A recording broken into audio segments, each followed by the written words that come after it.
Blade Chimera is a new Metroidvania game by Team Ladybug. They have previously worked on some niche indie favorites like Toho Luna Nights, Record of Lodos War Deedlit in Wonder Labyrinth, and 2022's excellent shoot-'em-up, Drainus. Drainus.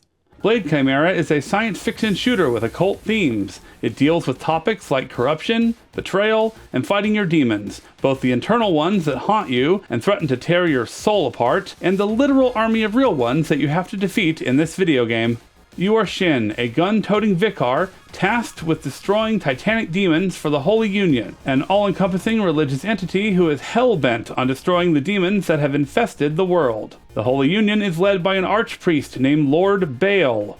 In the Bible, Baal is considered a pagan god and false idol, so a guy who calls himself archpriest, says he's God and that his law is absolute, might not be all that he says he is, if you know what I mean. While on a mission, in order to save his life, Shin will accept a bonding with a demon named Lux, who will become his sword and confidant. Shin now faces a difficult task beyond just fighting demons. He wholly believes in the values of the Holy Union, but as his beliefs are challenged through a series of revelations, he will struggle to find the truth. I was really pulled in by the storytelling. It's not wholly original, but it was told well, and I could follow it all the way to the end. Despite the exception that I saw some of the twists coming a mile away, the story worked for me. The crisp, detailed pixel design that defines Team Ladybug really fits the industrial and mechanical locations you will visit. There are beautiful layered backgrounds that help to create a futuristic vision of Tokyo. So many little details like the illumination on the edges of pixels, the background animations like the train going by, or this giant neon girl silhouette really give life to this sci-fi world. The music is also an absolute banger of pulsing electronic beats and layers. It's like going to a rave in a packed, sweaty techno club. But the DJ has a cold that evening, so the music is going to blast in your eardrums at a more relaxed pace. The game follows a linear progression, with a main quest that is clearly marked on your map. You can choose to continue the story or explore elsewhere, checking the nooks and crannies for weapons or maybe even a donut. You get gold and experience for killing demons, and leveling up gets you points that are used to upgrade your abilities with your companion demon Lux and Shin himself. You will unlock some abilities during story progression, mostly keycards, but the usual suspects like double jump, sliding, and fast travel are unlocked with points that you get from leveling. I like the sandbox feel of this game, a feature that seems to be missing from more recent Metroidvanias. Enemies can drop a lot of different items, encouraging some farming for you completionists.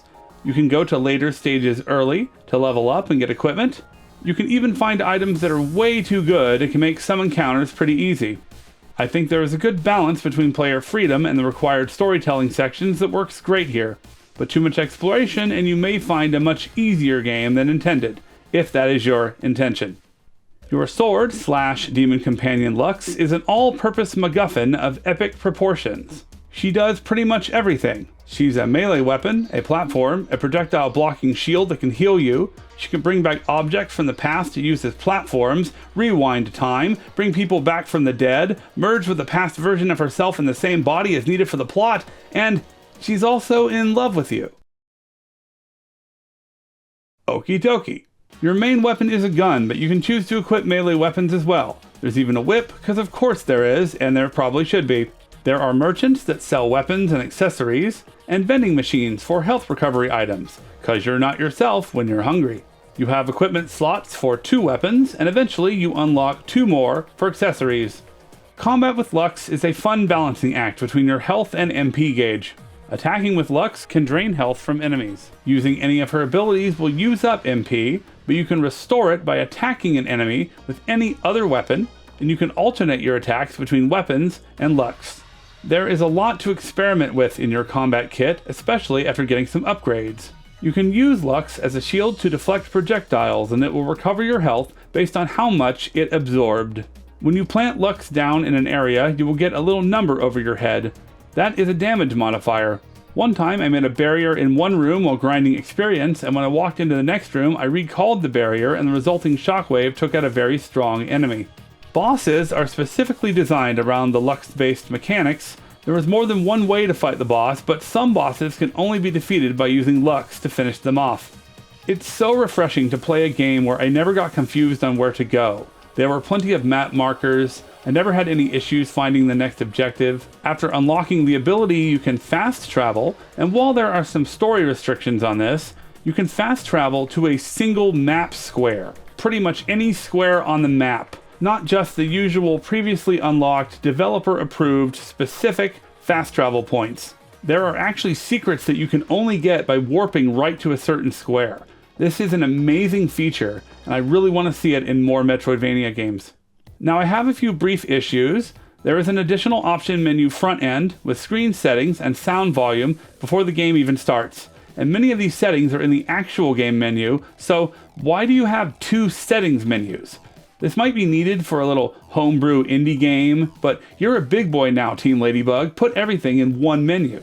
There are a lot of long corridors that just have a bunch of enemies one after another. The enemies are just kind of filling the space, and it's not very fun to play through one of these corridors more than a few times. With all of the creative design in this game, I am disappointed that these corridors weren't thought out more. There is a good hitbox, and it's easy to evade attacks and shield with your sword.